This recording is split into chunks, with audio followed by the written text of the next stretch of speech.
देखिए, last lecture में हम बोले थे, मैं जो फार्मूला बता रहा हूँ इस पर आप प्रॉब्लम देखोगे। आप देखो जेईई मेन 2019 में ये जो है हेनरी लॉ पर क्वेश्चन पूछा गया था और हेनरी लॉ पर ये क्वेश्चन था, तो हमने आपको एक फार्मूला बताया है हेनरी लॉ पर, और वो फार्मूला है Henry law finally P is equal to KH x1 है। अब यहाँ पर हम लोग P is equal to KH x1 के जगह 1 माइनस x2 लिख देते हैं, जहाँ x1 सॉल्यूट का मोल फ्रैक्शन है और x2 सॉल्वेंट का। सॉल्वेंट जनरली आप जानते ही हैं पानी होता है, तो इसको आप तोड़ेंगे तो P is equal to KH minus KH x2, और तब P इज इक्वल टू लिख सकते हैं KH plus minus KH x2। x2 क्या है भाई? x2 है mole fraction of water. Mole fraction of water देख रहे हैं ना, मोल फ्रैक्शन ऑफ वाटर यानी सॉल्वेंट, यानी वाटर में कोई गैस घुलाई गई है, ठीक है। और ये माइनस KH क्या है भाई? स्लोप है, तो स्लोप हो गया माइनस KH यानी निगेटिव। तो इसमें पॉजिटिव स्लोप है, कैंसिल, ये नहीं सही है। इसमें भी पॉजिटिव स्लोप है, ये नहीं सही है। अब ये हम लोगों का क्लियर हो गया कि दो में पॉजिटिव स्लोप है, इसलिए वो दोनों गलत है। अब निगेटिव स्लोप माइनस KH है। अब जिसका स्लोप बड़ा है उस गैस में जो है आप जानते हैं इंक्लाइनेशन अधिक होगा, जिसका स्लोप छोटा है उसका इंक्लाइनेशन कम होगा, ये आप जानते हैं। जिसमें जितने कम स्लोप उसका इंक्लाइनेशन उतना ही कम। अब गैसों को देखिए, गैस है WXYZ, जिसमें W का स्लोप कितना है? 0.5 KH। KH का वैल्यू यानी कि हेनरी लॉ कांस्टेंट का वैल्यू यानी कि स्लोप, तो सबसे कम स्लोप जो है इसी का है, ठीक है ना। सबसे कम स्लोप इसी का है 0.5, तो इसलिए इसका जो है ना स्लोप दिखेगा आपको एकदम लगभग लगेगा कि जो इंक्लाइन ही नहीं है, पैरेलल की तरह चल रहा है, इंक्लाइंड है ही नहीं।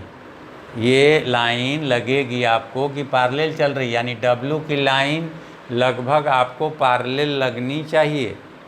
W की लाइन आपको क्या लगनी चाहिए? पैरेलल टाइप की। उसके बाद X का स्लोप 2 है, तो X का हल्का इंक्लाइन लगेगा, हल्का, और Y का स्लोप 35 है, ये लगेगा साफ साफ जो है आपको इंक्लाइन दिखेगा, स्लोप इसका क्लियर दिखेगा। और सबसे बड़ा स्लोप आपका Z का है जो K होगा, तो ये स्लोप सबसे बड़ा, सबसे ज़्यादा होगा। तो इस स्लोप को देखिए कहाँ मैच करता है। आप में Z में एकदम स्लोप नहीं है, Z में स्लोप देख लीजिए, Z में स्लोप नहीं है, तो ये गलत है। ये वाला B भी गलत हो गया, क्योंकि Z में सबसे ज़्यादा स्लोप होना चाहिए, Z का स्लोप सबसे अधिक होना चाहिए। क्यों? क्योंकि 40K है, तो Z का स्लोप सबसे कम, यहाँ तो सबसे कम दिख रहा है, इसलिए ये भी गलत है। और यहाँ देखिए W का स्लोप सबसे कम होना चाहिए, तो W का स्लोप सबसे कम है, 9 के बराबर, लगभग X एक्सिस के ये क्या है? पैरेलल है। उसके बाद थोड़ा सा स्लोप होना चाहिए, X में 2 है तो हल्का स्लोप X में है। उससे ज़्यादा स्लोप होना चाहिए Y में साफ दिख रहा है स्लोप, और उससे भी ज़्यादा स्लोप Z में बहुत ज़्यादा स्लोप दिख रहा है। अब रहा बात, एक बात तो आप जानते हैं इस इक्वेशन से कि जो स्लोप होता है वही केएच का वैल्यू भी होता है। ठीक है, तो सभी गैसों का केएच का वैल्यू है। डब्ल्यू का केएच का वैल्यू छोटा है, एक्स का केएच का वैल्यू बड़ा है, और वाई का केएच का वैल्यू और बड़ा है, और जेड का केएच का वैल्यू सबसे बड़ा है। तो केएच मतलब आपको वाई इंटरसेप्ट भी केएच के बराबर है, तो वाई इंटरसेप्ट भी पता चल गया और आपको स्लोप भी पता चल गया। इस तरह से इस क्वेश्चन का सही आंसर क्या हो गया? ए हो गया। और इस तरह से ये क्वेश्चन आप इस फार्मूला के बेसिस पर बनाने में सफल हो गए, बना भी लिए, देख भी लिए। ठीक है, तो ये विशेष बात है। अगर हेनरी लॉ को इस तरह से पढ़ा जाए तो क्वेश्चन तो बनेगा ही बनेगा, नहीं बनने का तो कोई सवाल नहीं है। तो क्वेश्चन इसी तरह से आप बनाते रहोगे। ठीक है ना? और देखो क्वेश्चन बनाने के लिए।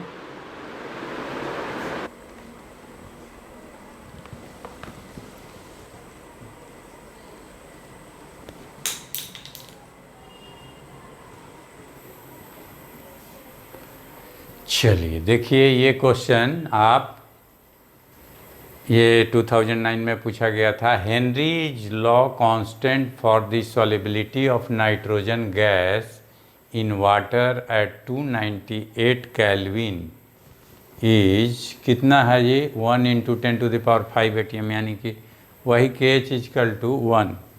KH का वैल्यू कितना हो गया? 1 हो गया, सॉरी 10⁵ ATM हो गया। चलिए, the mole fraction of N2 in air. Air में ध्यान दीजिएगा, ये एयर में है, हवा में। वाटर के ऊपर हवा होती है, उस हवा में मोल फ्रैक्शन नाइट्रोजन का यहाँ N2 का हवा में है, एयर में। ठीक, कितना? 0.8। The number of moles of N2 from air dissolved in 10 moles of water। हवा में इतना है इसका मोल फ्रैक्शन, इस मोल फ्रैक्शन से the number of moles of nitrogen from air which dissolves in 10 mole of water, यानी 10 मोल water में जितना जो है मोल फ्रैक्शन ये वाटर में घुल जाएगी। यानी निकालना क्या है? Mole fraction of nitrogen in water. Mole fraction of nitrogen या moles of nitrogen, the number of moles of nitrogen from air dissolves in. तो आपको निकालना है, आपको number of moles of nitrogen in water, ये आपको निकालना है। अब और आगे क्या दिया है? वाटर का मोल्स N2 लिख सकते हैं, इसको N1 कहते हैं। वाटर का मोल कितना दिया गया है? 10। और atmospheric pressure P total, total pressure दिया गया है P टोटल 5 ATM। कितना ATM? 5 ATM। ठीक है, 5 ATM दिया हुआ है। अब आप क्या करोगे? तो पहले तो आप जानते हो कि हम लोग हेनरी लॉ से पार्शियल प्रेशर जो है गैस का, partial pressure P = KH × mole fraction of nitrogen, ये तो जानते हो। ठीक, तो तुम्हें KH पता है तो पार्शियल प्रेशर पता करना होगा कि मोल फ्रैक्शन कितना उसका घुला हुआ है। ठीक है ना? इन वाटर, ये वाटर वाला है, वाटर में मोल फ्रैक्शन। तो ये जो घुला हुआ है, ये पहले इसको निकाल लेंगे तो ये निकल जाएगा। निकालना हमें क्या है? Moles of nitrogen in water. तो moles of nitrogen in water निकालने के लिए mole fraction of nitrogen in water निकाल लीजिए और इसी में पुट करके इसको निकाल लीजिएगा। तो हमें पार्शियल प्रेशर ऑफ नाइट्रोजन चाहिए, किस चीज़ में? एयर में। तो एयर में पार्शियल प्रेशर कितना है नाइट्रोजन का? ये निकालने के लिए आपको डाल्टन्स लॉ का हेल्प लेना पड़ेगा। तो डाल्टन्स लॉ के थ्रू जाइए। तो डाल्टन्स लॉ के थ्रू जब जाओगे तो डाल्टन्स लॉ ने पार्शियल प्रेशर निकालने के लिए क्या फार्मूला दिया था? Partial pressure of nitrogen in air, क्या फार्मूला दिया था? ठीक, ये फार्मूला दिया था आपको total pressure into mole fraction of nitrogen. तो नाइट्रोजन का मोल फ्रैक्शन एयर में कितना कहा गया है? The mole fraction of nitrogen in air is 0.8। हवा में नाइट्रोजन का मोल फ्रैक्शन, ऊपर जो हवा है वहाँ पर नाइट्रोजन का मोल फ्रैक्शन कितना है? 0.8। और वही जाके पानी में क्या होनी है? घुलनी है, डिजॉल्व करनी है। उसी को जाके वाटर में डिजॉल्व करना है। तो वो जो है मोल फ्रैक्शन यहाँ पुट कर दीजिए। ये टोटल प्रेशर 5 atm और मोल फ्रैक्शन नाइट्रोजन का हवा में कितना है? 0.8।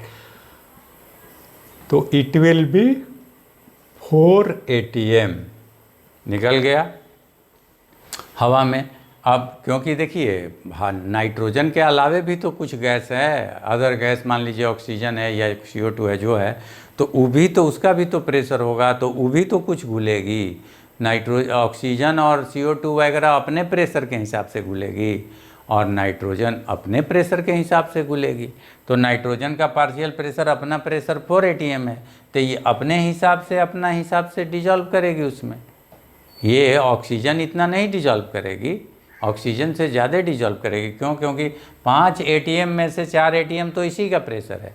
टोटल कुल प्रेशर जो हवा का, जो टोटल प्रेशर है पानी के ऊपर, कुल प्रेशर हवा का जो है कितना है? 5 atm, जिसमें से 4 atm जो प्रेशर है, 4 atm जो प्रेशर है वो किसका है? वो तो सिर्फ किसका है? नाइट्रोजन का है। तो नाइट्रोजन का पार्शियल प्रेशर ज़्यादा है तो नाइट्रोजन गैस वाटर में ज़्यादा डिजॉल्व करेगी, और ऑक्सीजन सब का पार्शियल प्रेशर कम है तो वो लोग कम डिजॉल्व करेंगी। तो ये अपने अपने प्रेशर के हिसाब से डिजॉल्व करेंगी। यही तो हेनरी लॉ है, यही तो हेनरी कहा था कि जिस गैस का प्रेशर अधिक तो वो ज़्यादा घुलेगी, जिसका प्रेशर कम तो वो कम घुलेगी। यही तो यहाँ से आप पता करते हैं। तो फिलहाल इस गैस का प्रेशर इतना है तो ये इसी हिसाब से डिजॉल्व करेगी। अब आइए देखिए, आप डिजॉल्व कराइए। अब ये फार्मूला लगाइए। अब पार्शियल प्रेशर नाइट्रोजन का आपको मिल ही गया है एयर में कि H into mole fraction of nitrogen in water. तो ये कितना मिल गया आपको? 4 इक्वल टू KH कितना है? 10⁵ मोल फ्रैक्शन आपको नाइट्रोजन का वाटर में निकालना है। वाटर में मोल फ्रैक्शन नाइट्रोजन का निकालना है। आपको पता है हेनरी लॉ कांस्टेंट यहाँ पर कितना है? Henry law constant 10⁵। ये हेनरी लॉ कांस्टेंट है 10⁵। और नाइट्रोजन गैस का हवा में प्रेशर कितना है? 4। ठीक है। और तो नाइट्रोजन गैस का मोल फ्रैक्शन पानी में कितना होगा, कितना घुलेगा? तो मोल fraction of nitrogen in water 4/10⁵। It will be 4 into 10⁻⁵। यही मोल फ्रैक्शन होगा किसका? नाइट्रोजन का वाटर में। लेकिन हमें मोल फ्रैक्शन नहीं पूछा है, हमसे क्या पूछा है?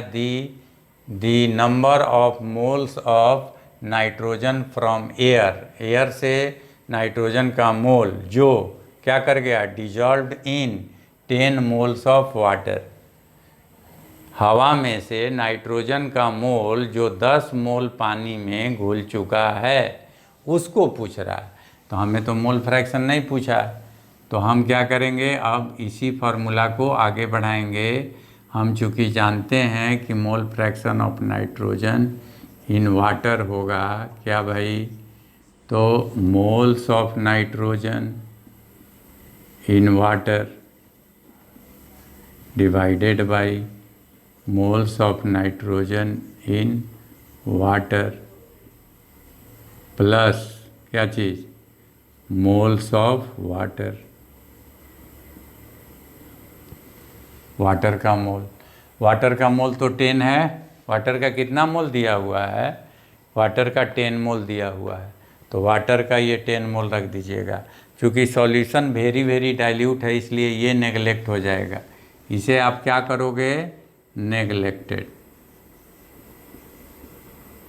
तो ये नेगलेक्ट हो गया, ये डाइल्यूट के चलते, ड्यू टू डाइल्यूट।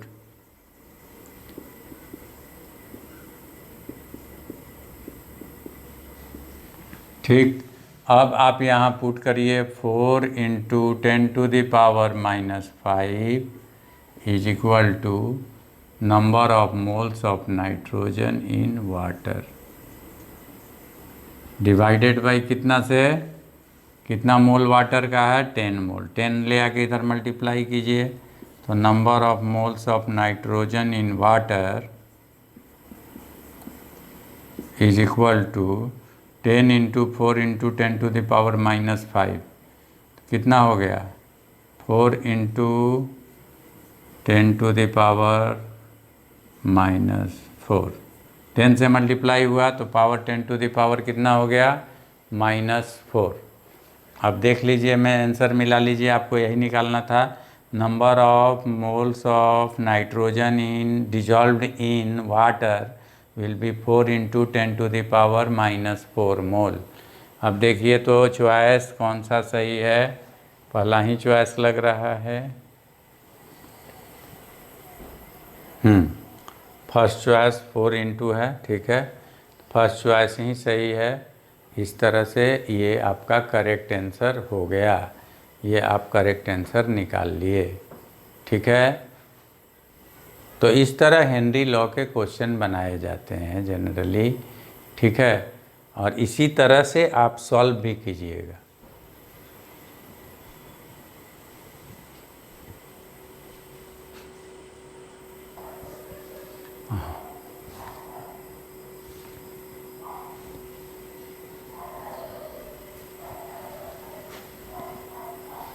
अब देखिए, एक एनसीईआरटी में आपका हेनरी लॉ पे क्वेश्चन है, और ये क्वेश्चन है, क्वेश्चन नंबर 39 है एनसीईआरटी का। Air is a mixture of number of gases, सब लोग जानता है, नई बात क्या है। The major component are oxygen and nitrogen, आप भी जानते हो कि मेजर कंपोनेंट ऑक्सीजन और नाइट्रोजन है। विथ अप्रॉक्सीमेट प्रोपोर्शन ऑफ, लगभग प्रोपोर्शन है क्या इनका, 20% है ई, 20% इज टू 79%, यानी by volume at 298 kelvin respectively, यानी ऑक्सीजन 20% और नाइट्रोजन 79% हवा में है, ये तो तुम जानते ही हो। The water is in equilibrium with air at A pressure of 10 atm, इसी हवा के साथ वाटर इक्विलिब्रियम में है, यानी ऐसे समझ लो, यहाँ वाटर है, यहाँ एक पिस्टन है,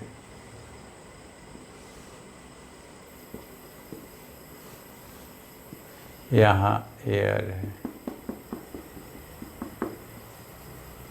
एयर O2 प्लस N2, ये 20% और ये 79%।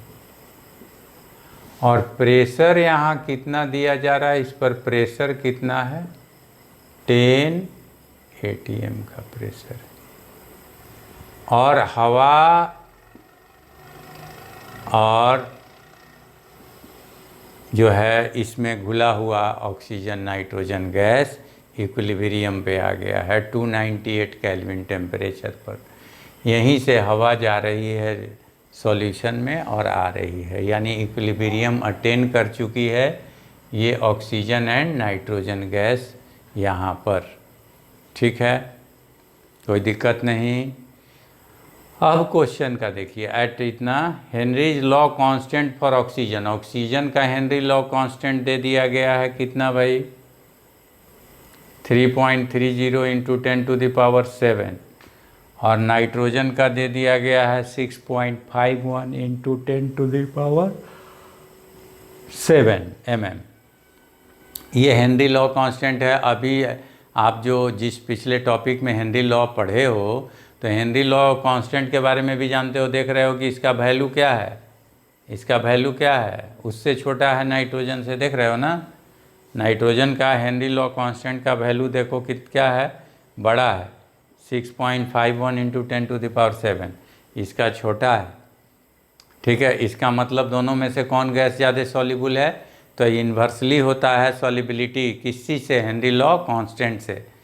ठीक है, तो हेनरी लॉ कांस्टेंट से सॉल्युबिलिटी इन्वर्सली प्रोपोर्शनल है, इसका मतलब ये ज़्यादा सॉल्युबल है, ऑक्सीजन ज़्यादा घुलेगी। ठीक है, जबकि अमाउंट में ये कम है और नाइट्रोजन अधिक घुलेगी। तो ये जो है बट नेचुरल है, अमाउंट में इनसे ये ऑक्सीजन से ये 4 गुना ज़्यादा है हवा में। आप लगभग जो है नाइट्रोजन देख लीजिए, लगभग नाइट्रोजन ऑक्सीजन से कितना गुना ज़्यादा है, लगभग 4 गुना ज़्यादा है हवा में। अब जाना है इन सब दोनों को घुलना है पानी में। अब ये बताना है कि नाइट्रोजन और ऑक्सीजन पानी में क्या उनका कंपोजिशन होगा, कितना ज़्यादा होगी नाइट्रोजन पानी में, कौन ज़्यादा होगी कौन कम होगी, जो ज़्यादा होगी कितना ज़्यादा होगी उसका कंपोजिशन बताइए। Respectively calculate the composition of these gases in water, इन गैसों का जो है कंपोजिशन बताना है किस चीज़ में, वाटर में।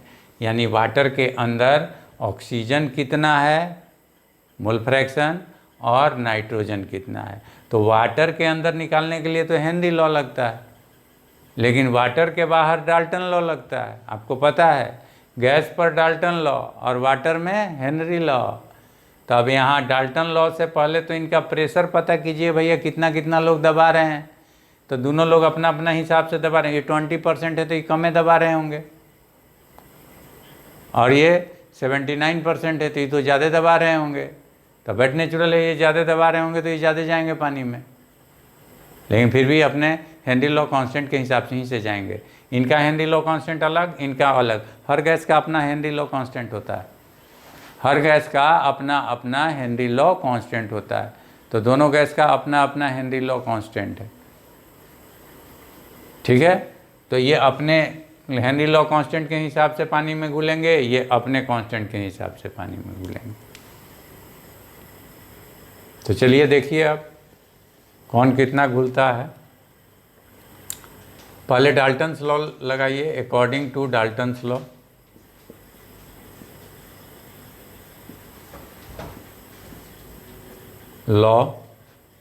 डाल्टन्स लॉ के हिसाब से कितना जो है इनका प्रेशर, ये देखते हैं। इनका प्रेशर जो है पार्शियल प्रेशर, अभी अभी पिछले क्वेश्चन में ये फार्मूला देखे थे, total pressure into mole fraction. तो यही मोल फ्रैक्शन है इनका टोटल प्रेशर इसका। अब मान लीजिए कि हम निकाल रहे हैं ऑक्सीजन का, पहले पार्शियल प्रेशर ऑफ ऑक्सीजन, तो total pressure 10 into mole fraction 20/100, यही है mole fraction.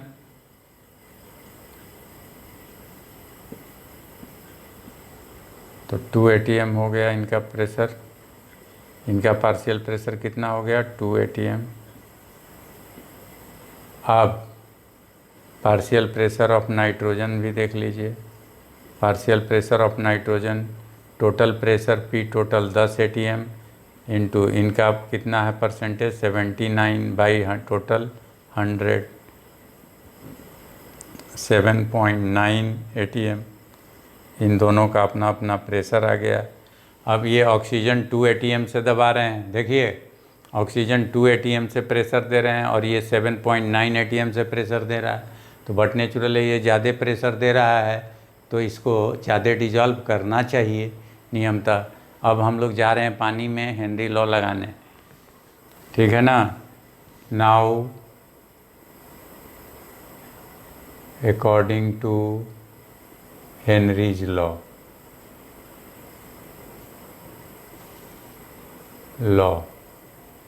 decomposition in water,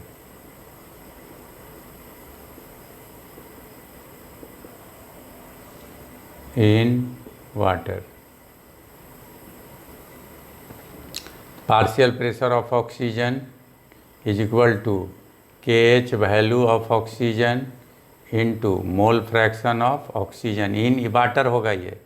ये कौन सा है, वाटर वाला मोल फ्रैक्शन। ये वाटर में इनका कितना मोल फ्रैक्शन है, तो अब निकाल लेंगे आप KH के ऑक्सीजन KHO2। तो अब मोल fraction of oxygen in water निकलने जा रहा है पानी में। तो इनका जो है पार्शियल प्रेशर कितना था हवा में, 2 atm और बाई KHO2